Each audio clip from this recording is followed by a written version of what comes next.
नमस्कार विद्यार्थियों। इससे पहले वाले लेक्चर में अपन ने नायक के सामान्य गुणों को पढ़ा था। आज अपन नायक भेदों को पढ़ेंगे। नेत्री विशेषान आह, अर्थात अब हम नायक विशेष को बता रहे हैं। भेदैश्चतुर्धा ललित शांतोदात्तुद्धतैरयम्, अयम यह नायक ललित, शांत, उदात्त और उद्धत भेदई इस प्रकार के भेदों के कारण चतुर्धा चार प्रकार का होता है। यहाँ यह जान लेना जरूरी है कि भारतीय नाटकों के नायक में धीरता अर्थात धैर्य का होना परम आवश्यक है। प्रत्येक प्रकार के नायक में धीरता होनी ही चाहिए।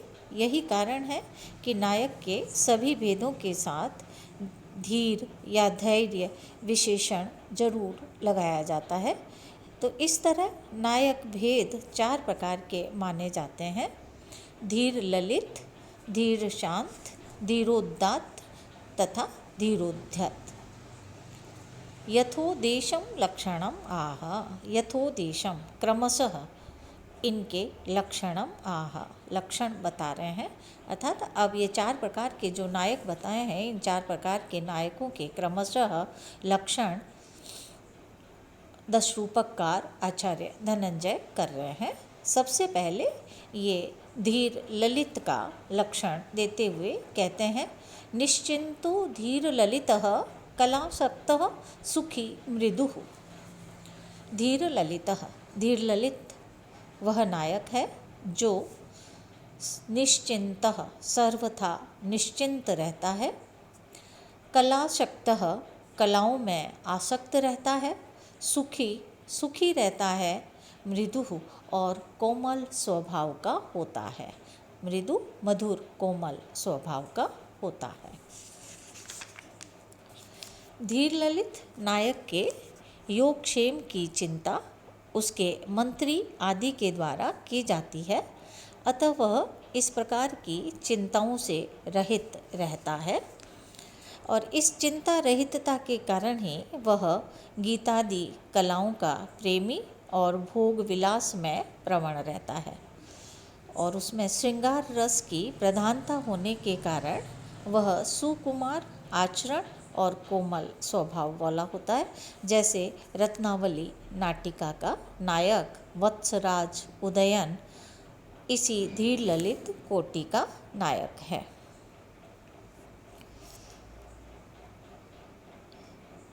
अब अपन शांत, धीर शांत नायक का लक्षण देख रहे हैं। सामान्य गुण युक्तस्तु धीर शांतो द्विजाधिकः।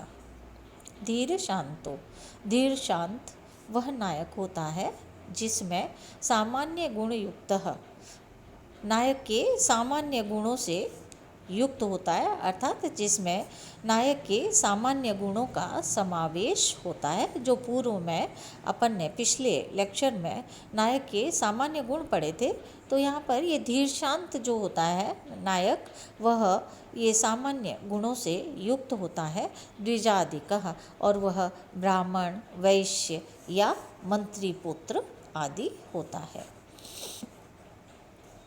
विनय आदि नायक गुणों का समावेश जिसमें पाया जाए, जो ब्राह्मण, वैश्य, मंत्री पुत्र आदि हो, वह धीर शांत नायक कहलाता है।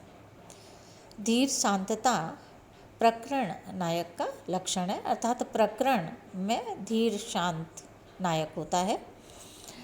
यह बात कहना यहाँ पर आवश्यक है कि प्रकरण रूपक के नायक में चाहे उपर्युक्त निश्चिंतता आदि पाए जाएं, फिर ब्राह्मण आदि जाति के नायकों में शांतत्व माननी ही चाहिए।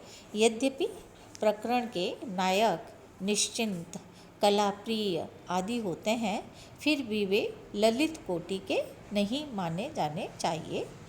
उन्हें शांत ही मानना चाहिए, क्योंकि ब्राह्मण आदि की प्रकृति ही शांत होती है। मालती माधव का माधव, मृच्छकटिक का चारुदत्त, ये सभी शांत कोटि के नायक हैं।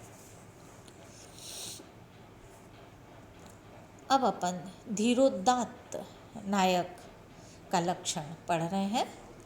महासत्वो अतिगंभीर क्षमावान विकथनः, स्थिरो निगूढ़ाहंकारो धीरोदात्तो दृढ़व्रतः। धीरोदात्त कोटि का नायक, महासत्व, अति गंभीर अत्यंत गंभीर, क्षमावान क्षमाशील, अविकथन स्थिर निगूढ़ अहंकार वाला तथा दृढ़व्रती होता है। अब इसमें आए हुए पदों के अर्थ देख रहे हैं अपन। महासत्व उसे कहा जाता है जो अंतःकरण या जिस नायक का अंतःकरण क्रोध, शोक आदि विकारों से अभिभूत नहीं होता है। तो धीरोदात्त नायक इस प्रकार के विकारों से अभिभूत नहीं होना चाहिए। अविकथन का अर्थ है कि वह अपनी ही प्रशंसा करने वाला नहीं हो। निगूढ़ अहंकार का अर्थ है कि जिसमें अहंकार व स्वाभिमान अवश्य हो, किंतु वह विनम्रता के द्वारा दबाया हुआ और छिपाया हुआ हो। दृढ़ व्रत से तात्पर्य है कि उसने जिस बात का प्रण कर लिया है उसका अंत तक निर्वाह करने वाला हो। धीरोदात्त नायक का उदाहरण हम नागानंद के नायक जिमूतवाहन के रूप में दे सकते हैं। ये यहाँ पर धनंजय पर 10 रूपक की टीका लिखने वाले धनिक का मानना है, लेकिन यहाँ पर पूर्व पक्षियों ने इस पर शंका की है। उनके अनुसार नागानंद आदि नाटकों में जिमूतवाहन आदि नाटकों को धीरोदात्त क्यों कहा जाता है? धीरोदात्त नायक में उदात्तता प्रधान गुण है। उदात्तता का तात्पर्य उस वृत्ति से है जो सबसे बढ़कर उत्कृष्टता प्रकट करती है, अर्थात उन लोगों से उत्कृष्ट होना ही उदात्तता है। यह उदात्तता तभी हो सकती है जब नायक में दूसरों को जीतने की इच्छा विद्यमान हो, किंतु जिमूतवाहन में यह विजिगीषा नहीं पाई जाती है। कवि हर्षवर्धन ने उसका चित्रण निर्जिगीषु पुरुष के रूप में किया है और ये उदाहरण जिमूतवाहन के ये उदाहरण इसके प्रमाण हैं। इन उदाहरणों से पूर्व पक्षी कह रहे हैं, इन उदाहरणों से ये स्पष्ट है कि जिमूतवाहन में विरक्तता और शांति की प्रधानता पाई जाती है। साथ ही वह परम दयालु भी है, अतः उसे रागहीन की वीतराग की भांति शांत मानकर धीर प्रशांत कोटि का नायक मानना उचित होगा। इसके अतिरिक्त हर्षवर्धन की नाटकीय कथावस्तु में कुछ दोष भी नजर आता है। इस तरह के शांत तथा विकारहीन प्रकृति वाले नायक को लेकर जो राज्य सुख आदि से सर्वथा उदासीन है, आगे जाकर मलयवती के साथ उसके अनुराग का वर्णन करना अनुचित प्रतीत होता है। इसके साथ ही धीर प्रशांत की परिभाषा सामान्य गुणों से युक्त ब्राह्मण आदि धीर प्रशांत कोटि का नायक है, ये भी मिथ्या है, क्योंकि सामान्य गुण शौर्य, दक्षता, उत्साह, कलाविदता आदि शांत तथा निराग व्यक्ति में नहीं पाए जा सकते। अतः यह परिभाषा ठीक तरह से धीर प्रशांत की विशेषता को व्यक्त नहीं कर पाती तथा उसे अन्य धीरोदात्तादि से अलग करने में समर्थ नहीं जान पड़ती है। असल में वास्तविक स्थिति यह है कि बुद्ध, युधिष्ठिर, जिमूतवाहन आदि के नाम तथा उसके वृत्तांत शांत रस का आविर्भाव करते हैं, अतः इन्हें शांत कोटि में ही मानना ठीक रहेगा। ये पूर्व पक्षियों का मत धनिक ने बताया है। अब धनिक इसका उत्तर देते हुए कहते हैं, इनकी शंका का उत्तर देते हुए कह रहे हैं कि उदात्तता का तात्पर्य आप सर्वोत्कर्ष वृत्ति मानते हैं, ठीक है। सब लोगों से उत्कृष्ट होने की इस वृत्ति का जिमूतवाहन आदि में अभाव नहीं है। जहाँ तक दूसरों को जीतने की इच्छा के होने का प्रश्न है, विजिगीषुता एक ही तरह की होती हो ऐसा नहीं है। विजिगीषु उसे माना जाता है जो शौर्य, त्याग, दया आदि गुणों से दूसरों को जीत लेता है, उनसे बढ़ जाता है। विजिगीषु हम उसे नहीं मान सकते जो दूसरों का नुकसान करने या धन छीनने में प्रवृत्त है। ऐसा मानने पर तो डाकुओं को धीरोदात्त मानने का दोष उपस्थित होगा। यह ठीक नहीं है कि राम आदि धीरोदात्त नायकों में संसार के पालन करने का गुण पाया जाता है, क्योंकि वे दुष्टों को दंड देने में प्रवृत्त है। वैसे प्रसंगवश उन्हें राज्य आदि का भी लाभ हो जाता है। जब दुष्टों का संहार कर संसार का पालन करने वाले राम उदात्त है, तो जिमूतवाहन तो प्राणों को देकर भी परोपकार में व्यस्त रहता है।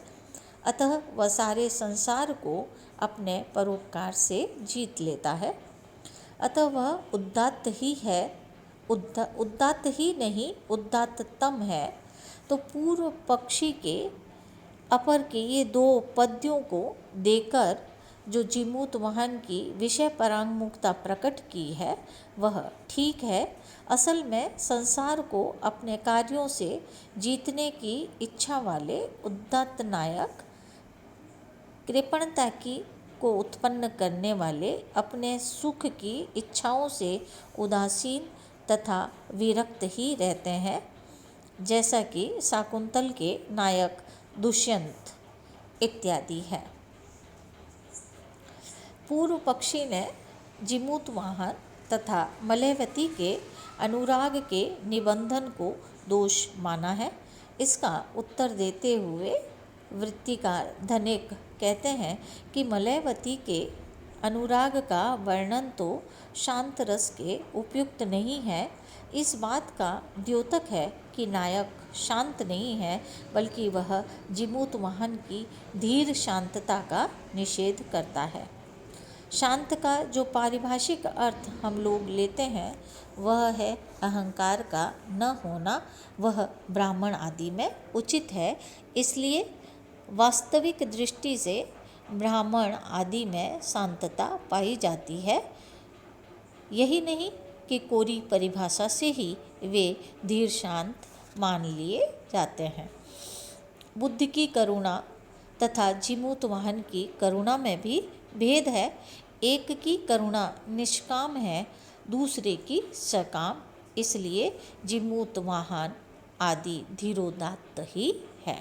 तो आचार्य धनिक ने यहाँ पर जिमूतवाहन को धीरोदात्त मानने पर जो पूर्व पक्षियों ने खंडन शंका की है, उस शंका का यहाँ पर समाधान भी धनिक ने बताया है। आज का अपना यह लेक्चर यहीं समाप्त होता है। आगे के लेक्चर में अपन धीरोद्धत नायक के लक्षण को पढ़ेंगे। धन्यवाद।